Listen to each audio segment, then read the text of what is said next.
సంక్రాంతికి మొత్తం 5 సినిమాలు రిలీజ్ అవుతున్నాయి. అందులో 4 సినిమాలు మహేష్ బాబుతోనే పోటీ పడుతున్నాయి. ముఖ్యంగా 'గుంటూరు కారం' రిలీజ్ అవుతున్న రోజే హనుమాన్ వస్తుంది.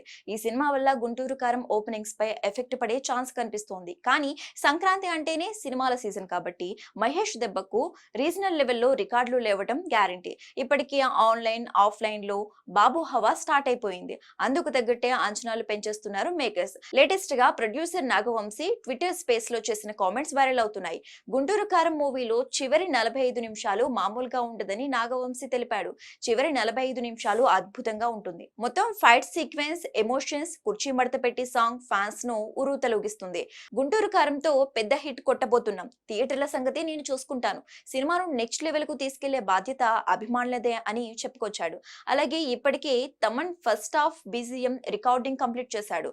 ఓవరాల్ గా జనవరి 12న గుంటూరు కారం నుంచి ఐ ఫీస్ట్ అందిస్తుందని నాగవంశీ చెప్పుకొచ్చాడు. ఇక ముందు నుంచి ప్రతి ఏరియాలో రాజమౌళి సినిమా నెంబర్లకు దగ్గరగా వెళ్తున్నామని చెబుతూనే ఉన్నాడు నాగవంశీ.